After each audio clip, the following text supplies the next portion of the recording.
In the past 4 years, our major focus as a government has been on infrastructure development, rail, roads, bridges, power. Our infrastructure spend is by far the largest in Nigeria's history. Yet the infrastructure deficits remain quite significant.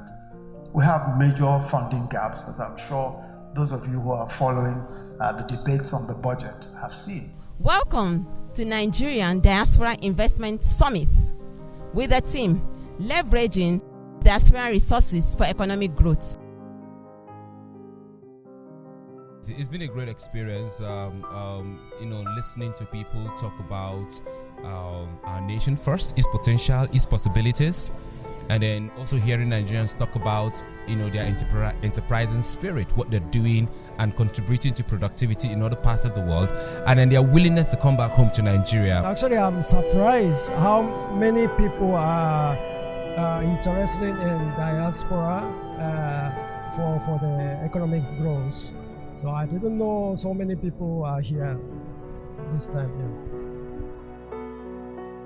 NESAL's mandate is to stimulate the flow of affordable finance and investments into the agricultural sector by de-risking the agribusiness finance value chain.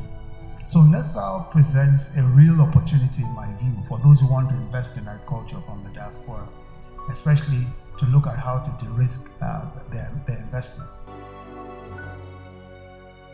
Hi, Mr. Oluwabomi. Since the second day of the Nigerian Diaspora Investment Summit, how has the experience been like?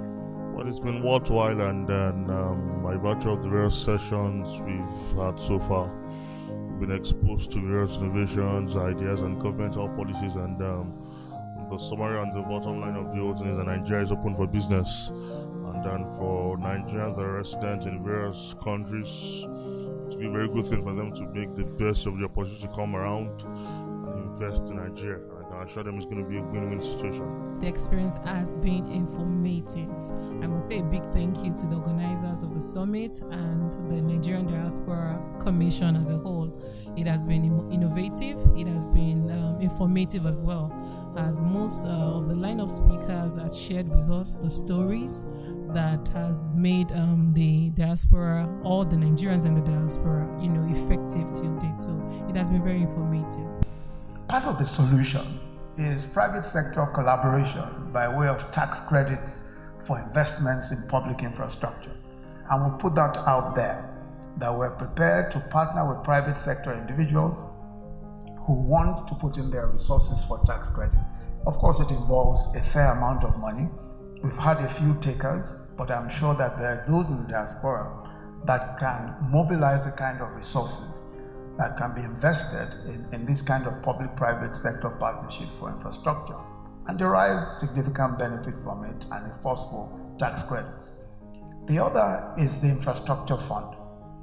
The fund at the moment has only received institutional investors, but there is, in my view, room for investment from diaspora funds as well. Such investments, especially when managed with the known expertise of our Nigerian Sovereign Wealth Fund, can be both safe and profitable. So we have an infrastructure fund. It's managed by the NSIA, the Sovereign Wealth Fund. But as I've said, so far, all we've seen are investments from institutional investors. We think that diasporans can benefit from this significantly, and we as a nation can benefit from it. Our focus so far has been on renewable energy. For example, in the power sector, we've done quite a bit of work in renewable energy, and this again presents opportunity, especially with our green bonds. We have something called a green bond, which is Africa's largest sovereign environmental fund. It's the largest sovereign fund of its kind anywhere on the continent. And that's also one which we think there can be some interest by our brothers and sisters in the diaspora. The bond issuance has done so well and has been supported by very lucrative investments. What we've tried to do with that bond is basically to focus on certain specific areas of investments in renewable energy. So for example, we have a program called Energizing Education. This program is run by the Rural Electrification Agency. What it seeks to do is to improve access to power for 37 Nigerian universities, federal universities, and 7 teaching hospitals across the country. It will also impact the residents of surrounding communities, over 1 million people, all told. The whole idea of this particular program is that we are providing private sector funding for solar power initiatives in our federal government universities. So far we have a total of about 119 megawatts of power, which we are providing, and about 60 megawatts of power of that is purely solar. Only last month at the Bayero University in Kano, we commissioned the largest hybrid solar plant in Africa as part of this Green Bond initiative.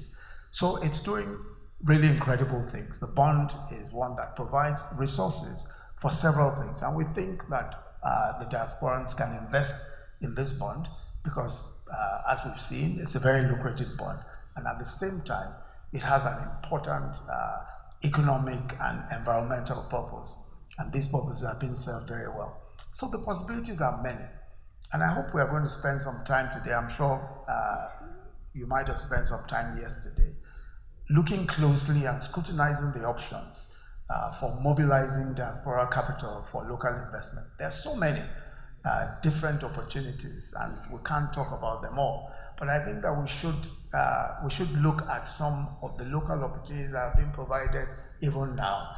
Government is providing some. The financial institutions are providing quite a few. The central bank has also been extremely proactive in providing products that can be of some interest to our diasporans. So let me again commend the excellent work done by the Diaspora Commission under the inspirational and committed leadership of Honorable Abike Dabiri-Erewa, the executive chairperson of the Commission, and all our brothers and sisters from the diaspora who have contributed to the success of this summit. The journey will to full effective partnership between our country and our kith and kin in the diaspora is becoming more exciting and more promising.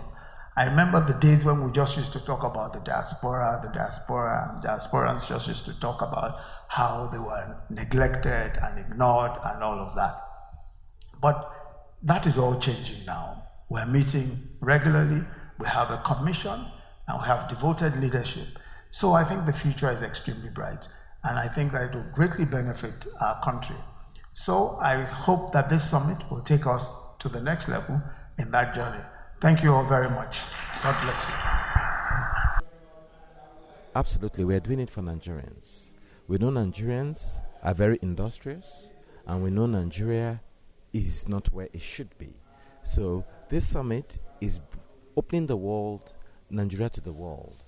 We want the world to come and see that Nigeria is an investment haven, which it is. If you go to other countries, it's completely built up and developed. There is no opportunity for profit. But Nigeria, there's so many opportunities in agriculture, in railway, in manufacturing, and what have you. There are so many opportunities, and we want the world to come and take advantage of these opportunities.